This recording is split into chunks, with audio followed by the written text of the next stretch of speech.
This is Evangelist Henry Walker. Thank you for tuning in to the podcast. I want to start a new message today talking about pre-rapture Pentecost power. But let's go to the Father in prayer first. Father, I thank you for another opportunity to minister to your people, Father. I ask you to use me just the way you want.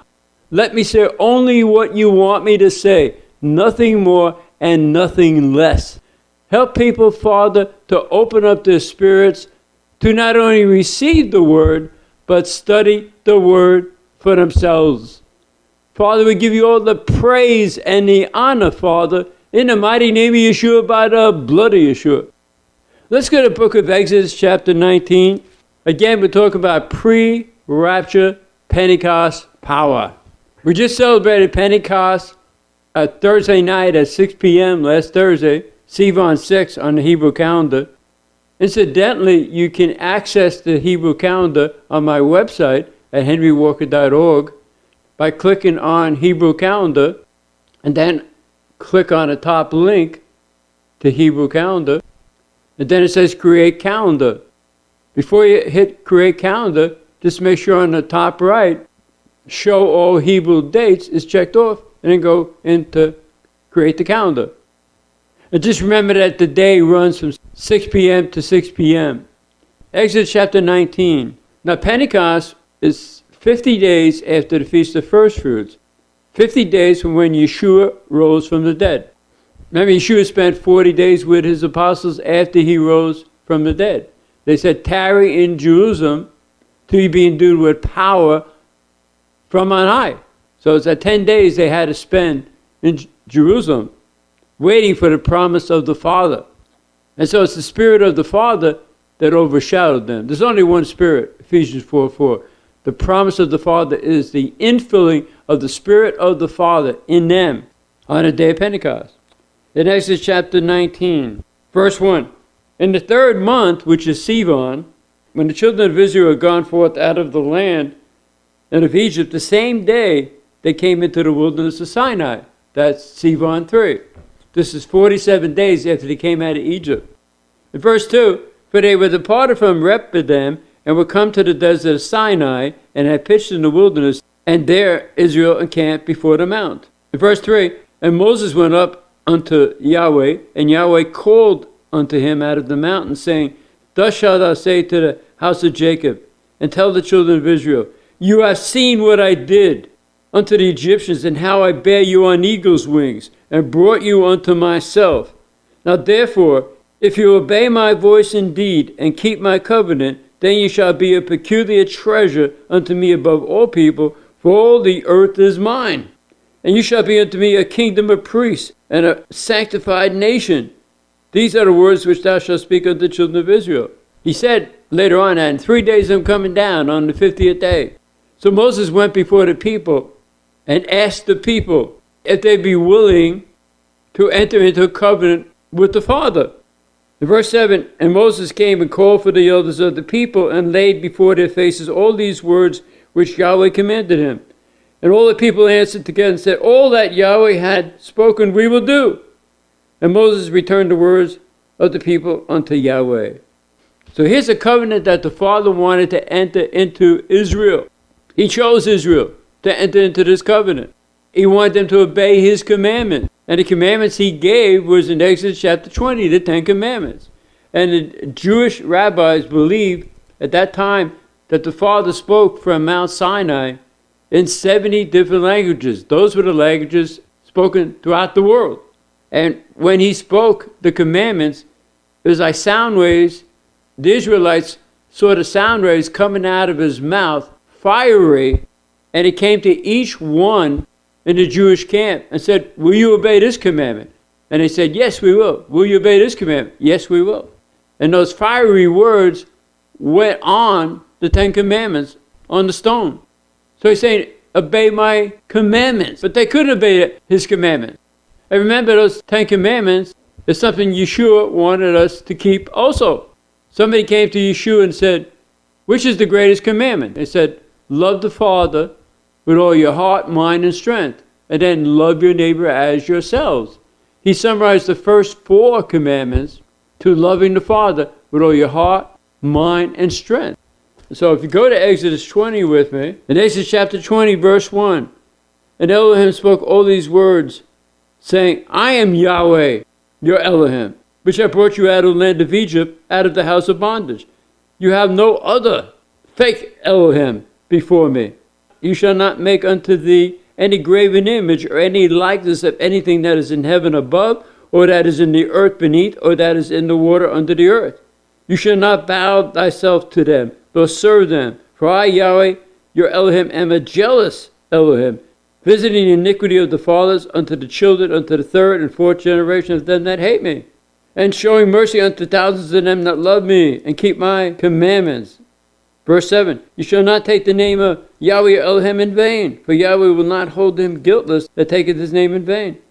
Remember the Sabbath day, to keep it sanctified. 6 days shalt thou labor, and do all thy work. But the 7th day is the Sabbath of Yahweh your Elohim. In it thou shalt not do any work, thou, nor thy son, nor thy daughter, nor thy manservant, nor thy maidservant, nor thy cattle, nor the stranger that is within thy gates. For in 6 days Yahweh made heaven and earth, the sea, and all that in them is, and rested the 7th day. Wherefore Yahweh blessed the 7th day and hallowed it. So Yeshua summarized those first 4 commandments by loving the Father with all your heart, mind, and strength. So by keeping the Sabbath, you're loving the Father with all your heart, mind, and strength. Yeshua said, I'm the Lord of the Sabbath. So it was Constantine to set up another day called the Lord's Day, or Sunday, a day to worship the sun. But the Sabbath is such a beautiful time as the Father draws us into his presence, refreshes us for what happened during the week, and gives us a brand new beginning for the new week on Saturday at 6 p.m., which starts the new week. You have to base your timing on 6 p.m. to 6 p.m. on his timing schedule. We go back to our Jewish roots in Yeshua as he taught the apostles.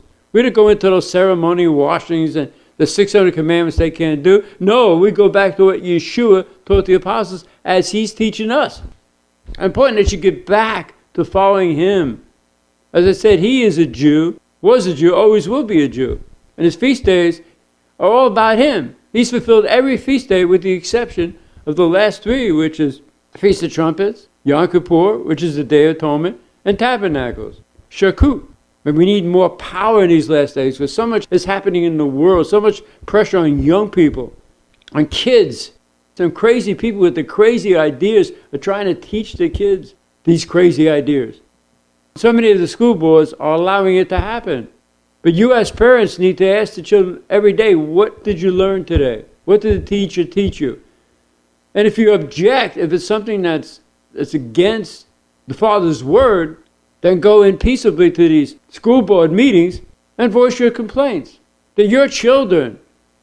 The teacher is supposed to add something to benefit them as they grow into being adults and positions they want, jobs they want. But they're your children. And as I said, fathers and mothers, sit down with your children. Go over the word together, pray together. There's so much of an effort in the world to pull down the manhood of men, fathers. And as a boy growing up, I always knew that when I got married, I am to protect my wife, support my wife. We discuss decisions we have to make together, but I make the final decision based on her input. The way it should be. See, a woman wants to submit to a man that's following Yahweh. That's the way the Father set it up. But the world is trying to pull down, I guess the masculinity is the right word, of the fathers, of men in general. You got to pray against that infiltration, that encroachment on the family structure. Here are the 10 Commandments. You read the first 4, which is loving the Father with all your heart, mind, and strength. And the 6 are loving your neighbor as yourself. And go to Acts chapter 2 with me. So the Father wanted them to be his people, a peculiar treasure. Do you realize that if you surrendered everything to the Father, especially your flesh, allow him to come into your spirit, making you more like Yeshua and bringing the fruit of the Spirit out of your life, love, joy, peace, longsuffering, gentleness, goodness, faith, meekness, temperance, as he mentioned to the Jewish people we are a peculiar treasure unto him. But we don't have any power to keep his commandments, except his Spirit being inside of us, helping us to do those commandments. And also bring more power out of our lives to help other people. The source of the power in our lives is not in our own strength, but it's the Spirit of the Father inside of us. Also on the Pentecost feast, they had 2 loaves of bread. And here in Acts chapter 1 verse 26, before we get to chapter 2, Judas had killed himself. So Justus and Matthias wanted to be that 12th apostle. So the apostles prayed and said, Father, which one have you chosen? And a lot fell upon Matthias. So here's those 2 loaves of bread. Matthias and Justus, and they chose Matthias. But in chapter 2, verse 1, Acts, and when the day of Pentecost was fully come, it means when the Pentecost that we just read in Exodus 19, 50 days after they came out of Egypt, that Pentecost commandment of Yahweh was fulfilled by him sending his Spirit into them and enable them to do his commandment. Remember I said 47 days they got to Mount Sinai. 3 days later, the Father came down with thunderings and lightnings on the top of that mountain. The verse 1 again, and when the day of Pentecost was fully come, when it was fulfilled, they were all with one accord in one place. And suddenly there came a sound from heaven as of a rushing mighty wind, and it filled all the house where they were sitting. And it appeared unto them cloven tongues like as of fire, and sat upon each of them. Remember I talked about that the words that came out of the Father's mouth on Mount Sinai were like fiery. And it went to each person in the camp and said, will you obey this commandment? And will you obey that commandment? So here's that fire on each one of the apostles, separately on each one of them. Verse 4, and they were all filled with the Spirit of the Father, and began to speak with other tongues as the Spirit gave them utterance. The Spirit inside of them and filling them is the Spirit of the Father. Just by going to Acts chapter 1, verse 4. And being assembled together with them, commanded that they should not depart from Jerusalem, as I mentioned before, but wait for the promise of the Father, which saith he, you have heard of me. Ephesians 4:4, as I mentioned, there's only one Spirit, it's the Spirit of the Father. The Trinity is the Father manifested himself as the Father in the Son, as the Spirit that's making us more like Yahshua. There's only one sitting on the throne, Revelation 4:2. That's the Father in Yahshua. It's so beautiful, and I have a book on the bottom of my written message page too, besides noon, called Is the Trinity Really a Mystery? So they got filled with the Spirit, and that's the source of their power.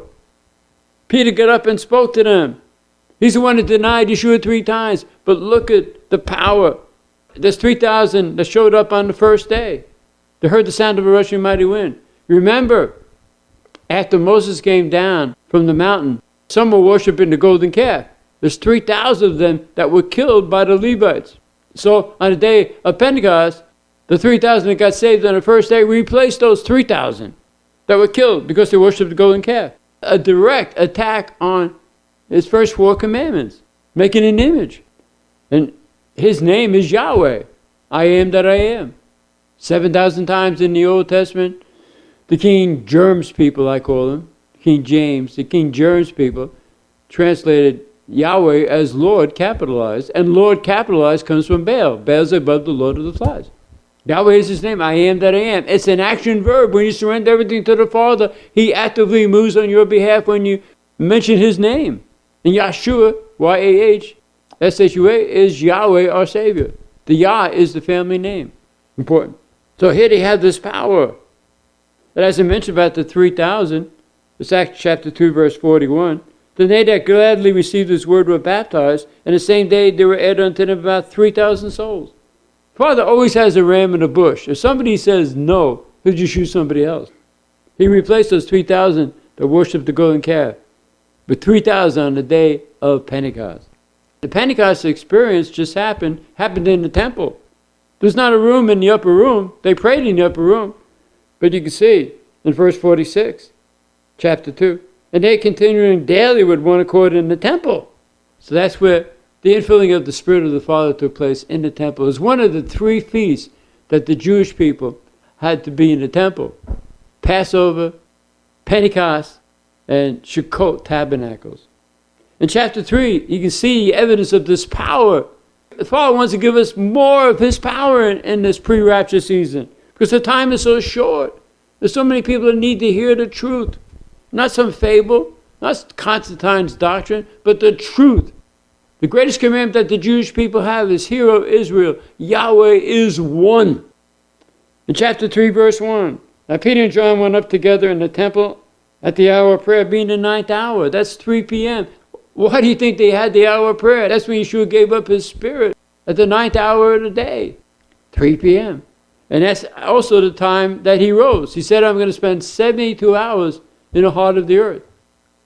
That's the only claim I'm going to give to my divinity. Just like Jonah spent 3 days and 3 nights. So 3 o'clock He died on Wednesday, 3 o'clock He rose on the Sabbath. Again, they came to the tomb sometime after 6 p.m. and He already risen. The only people that saw Him rise were the keepers of the tomb, which is sad. They couldn't go near a dead body on the Sabbath, their tradition. But if they came at 3 o'clock to the tomb, there's no dead body there. It was Yahshua in His resurrected body. In verse 2, and there's a certain man laying from his mother's womb. He was carried, and they laid him daily at the gate, which is called Beautiful, to ask alms of them that entered into the temple. But in verse 6, Peter said, Silver and gold have I none, but such as I have give I thee. In the name of Yeshua, the Messiah of Nazareth, rise up and walk. And incidentally, on my website, henrywalker.org, there's a message on origin of names, a written message. There's so many names we use towards the Father in our walk with Him that have a pagan foundation. Like Jehovah. Jehovah is a 15th century word. And Hova, H-O-V-A-H, if you look in the Strong's Concordance in the Hebrew, 1942, 1943, Hova means wicked. Every time people are calling the Father Jehovah, they're calling Him wicked. His name is Yahweh. It sounds so strange. You owe that all to Constantine. How Yahweh sounds so Jewish. Yeshua sounds so Jewish. The Sabbath sounds so Jewish. Don't let that be robbed from you. Hold on to it. Check my messages out. Call His name Yahweh. He's I am that I am. Whatever you need Him to be, He'll do that. And I decree right now that you will search out the Word. You will search out my messages that are based on the Word and receive immense blessings in this pre-rapture season and more power. And as we talk later on, to expand, promotion, and to be positioned at the right place at the right time for Him to use you. In the name of Yeshua, by the blood of Yeshua. So verse 7, chapter 3, Acts. He took him by the right hand and lifted him up, and immediately, maybe some of you need an immediate miracle. Well, receive that right now. If you have surrendered everything to the Father, receive an immediate miracle right now in the name of Yeshua, by the blood of Yeshua. Believe what I'm saying. He'll back up what I'm saying in your life. He'll show you. He'll bear witness what I'm saying, because what I'm saying is from Him based on His Word. Can you say that by the pastor that you're sitting under? Can you say that everything that he or she is saying is based on the Word? Or is it based on Constantine's doctrine? I would say if it's based on Constantine's doctrine, don't just walk away, run away. In verse 8, and he leaping up stood and walked and entered with them into the temple, walking and leaping and praising the Father. He was laying from his mother's womb, but immediately got the miracle that he needed. And I decree that again for you. Receive the miracle that you need right now. Or miracles. And all people saw that he was leaping and walking and praising the Father, and they were filled with amazement until Peter got up and spoke what was happening. He preached the word to them. Verse 16, chapter 3. And His name, Yeshua, through faith in His name, had made this man strong, whom ye see and know. Yet a faith which is by Him had given him this perfect soundness in the presence of you all. Some of us need that perfect soundness, and I decree that for all of us. Everybody in the remnant. In the name of Yeshua, by the blood of Yeshua. So we see that power, the supernatural power that came through that Pentecost experience. We just had that Pentecost. Again, Thursday at 6 p.m. to Friday at 6 p.m. Just receive that increased power to fulfill the purpose that He has for you. Remember, He's the agent of conception. And as I mentioned so many times on my podcast, this is a pro-life ministry. We believe that life begins at conception. And some facts that I mention on every podcast is that the baby's heart begins to beat at around 18 days. And around 4 months, the baby's heart is pumping about 25 quarts of blood per day. It's a life, not a tissue. It's a purpose wrapped up in flesh. Most scientists believe that life begins at conception. The College of Pediatrics believes in life begins at conception. So we want to pray for the babies in the womb right now before we get back to the main message. But in reality, this is the main message. Praying for babies in the womb, that they will come to a full birth. Father, I ask you to touch the babies in the womb, Father. Bring them to a full birth. Help those who had an abortion, Father, to repent. Ask you to forgive them and go on and follow you in their purpose. And all this, Father, we ask and receive and give you all the praise and the honor, Father, in your name, the mighty name of Yahshua, by the blood of Yahshua. So back in the book of Acts chapter 4, talking about more power, how we want more power in this pre-rapture season. We want this Pentecost power more to be operating in and through our lives. So after that miracle was done by the Father through Peter and John, they were arrested. And about 5,000 men believed after they saw this miracle. In verse 7, chapter 4, when they set them in the midst, they asked, by what power or by what name have you done this? And Peter, filled with the Spirit of the Father, said unto them, you rulers of the people and elders of Israel, if we this day be examined of the good deed done to the impotent man, by what means he is made whole. Verse 10, be it known unto you all and to all the people of Israel, that by the name of Yahshua the Messiah of Nazareth, whom you crucified, whom the Father raised from the dead, even by him does this man stand here before you whole. Verse 12, neither is there salvation in any other, for there's none other name under heaven given among men whereby we must be saved. But when he saw the boldness of Peter and John and perceived that they were unlearned and ignorant men, they marveled and took knowledge of them that they had been with Yahshua. The people in the world know that you've been in the presence of Yahshua. By surrendering everything to him, they will know. In verse 18, and they called them and commanded them not to speak at all, nor teach in the name of Yahshua. But Peter and John answered and said unto them, whether it be right in the sight of the Father to hearken unto you more than unto the Father, judge we, for we cannot but speak the things which you have seen and heard. Look at the boldness that they all ran away, scared. And now, with that Pentecost experience, so many beautiful believers, when they think about this Pentecost experience, they go back to Acts chapter 2. But you got to go back to Exodus 19. And the reason that the Father filled us with his Spirit is to enable us to do his commandments. And that sanctification process starts when he comes in and begins to make us more like Yahshua. He takes everything out of our lives that shouldn't be there. And we start moving in the fruit of the Spirit. And every one of those fruit of the Spirit describes Yahshua. Love, joy, peace, longsuffering, gentleness, goodness, faith, meekness, temperance. This is what salvation is all about, allowing the Father to make us ready for heaven, to make us more like Yahshua. That's why the Pentecostal experience is so important. He said in Acts chapter 1, verse 8, you shall be endued with power from on high. You shall be witnesses unto me, both in Jerusalem, Judea, Samaria, and the uttermost parts of the earth. We allow the Father to come in and make us more like Yahshua in that sanctification process and bring the fruit of the Spirit out of our lives. He can use us to witness to people about his power as he uses us. And the way he uses us, people know that it's Yahshua talking through us, working through us. And sure, the gifts of the Spirit, the manifestations of the Spirit are very important. The word of wisdom, the word of knowledge, faith, the gifts of healing, the working of miracles, prophecy, discerning of spirits, diverse kinds of tongues, interpretation of tongues. They're all very important. But allowing the Father to use us in the manifestations of his Spirit will not take us to heaven. He'll use that to help other people. But it's his Spirit inside of us that's making us more like Yahshua. And that brings out the power. When you add the fruit of the Spirit to the gifts of the Spirit, there's more power because we've given the Father complete access to make us more like Yahshua. And we move in the gifts of the Spirit through the fruit of the Spirit.